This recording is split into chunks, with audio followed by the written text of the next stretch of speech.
बहुत समय पहले की बात है। एक छोटे से राज्य में राजा शिवेंद्र और रानी रूपलता का राज्य था।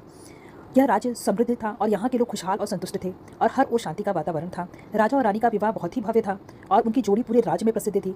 लेकिन एक रहस्य था जो उन्हें परेशान करता था। वह था एक भविष्यवाणी जो रानी की रूपलता के जन्म के समय ही की गई थी। राजा शिवेंद्र के राज्य में एक प्राचीन पवित्र मंदिर था। मंदिर के प्रमुख पुजारी ने एक दिन रानी रूपलता से कहा, तुम्हारे जीवन में एक दिन ऐसा आएगा जब तुम्हारी एक अहम फैसला राज्य के भविष्य को प्रभावित करेगा। यह फैसला तुम्हारे जीवन के सबसे कठिन पल में आएगा, लेकिन तुम्हारा दिल सच्चा होगा और तुम्हारा निर्णय राज्य की भलाई के लिए होगा। रानी रूपलता ने इस भविष्यवाणी को हल्के में लिया था और अपने जीवन को सामान्य रूप से जीने लगी थी। समय बीतता गया और राजा रानी का जीवन सुखमय था। लेकिन एक दिन कुछ ऐसा हुआ जो राज्य के लिए संकट का कारण बन गया। एक दिन राज्य के दक्षिणी सीमा पर एक आक्रमणकारी सेना ने हमला कर दिया। यह सेना इतनी बड़ी और शक्तिशाली थी कि उसने राज्य के सारे सैन्य बलों को नष्ट कर दिया। राजा शिवेंद्र ने सभी सैनिकों को युद्ध में भेज दिया, लेकिन फिर भी आक्रमणकारी आगे बढ़ते गए। राज्य में अफरा तफरी का माहौल था और राजा की स्थिति गंभीर हो गई थी।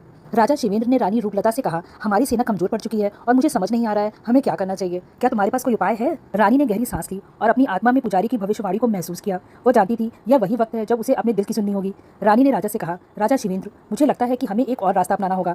हम एक युद्ध नहीं जीत सकते, लेकिन हम शांति के इस संकट का समाधान निकाल सकते हैं। राजा ने चौंकते हुए पूछा, लेकिन रानी, क्या तुम जानती हो कि क्या करना है? रानी ने गहरी सांस ली और अपनी आत्मा में पुजारी की भविष्यवाणी को महसूस किया। वो जानती थी यह वही वक्त है जब उसे अपने दिल की सुननी होगी। रानी ने राजा से कहा, राजा शिवेंद्र, मुझे लगता है कि हमें एक और रास्ता अपनाना होगा। हम एक युद्ध नहीं जीत सकते, लेकिन हम शांति के इस संकट का समाधान निकाल सकते हैं। राजा ने चौंकते हुए पूछा, लेकिन रानी, क्या तुम जानती हो कि क्या करना है? रानी रूपलता ने सोचा और एक साहसी निर्णय लिया। उसने राजा से कहा, हमारे पास एक विकल्प है। अगर हम आक्रमणकारी सेना के नेता से शांति की बात करें और उसे समझा सकें तो वह शायद युद्ध को रोकने को राजी हो जाए। यह हमारे लिए मुश्किल होगा, लेकिन हमें अपने राज्य के लोगों की सुरक्षा और शांति के लिए यह कदम उठाना होगा। राजा शिवेंद्र ने रानी के साहस को देखकर उसकी बात मानी और उसी रात शांति की वार्ता के लिए आक्रमणकारी सेना के नेता से मिलने की योजना बनाई।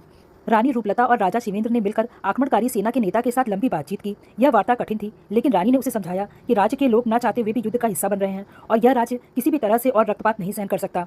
राजा और रानी ने मिलकर राज्य को बचा लिया। यह वही वक्त था जब रानी रूपलता को भविष्यवाणी की याद आई थी। वह समझ गई कि वह कठिन समय था जब उसे अपने दिल की बात सुननी पड़ी और राज्य के लिए सही निर्णय लेना पड़ा। रानी के उस निर्णय ने राज्य को बचाया और राज्य के लोग शांति से रहने लगे।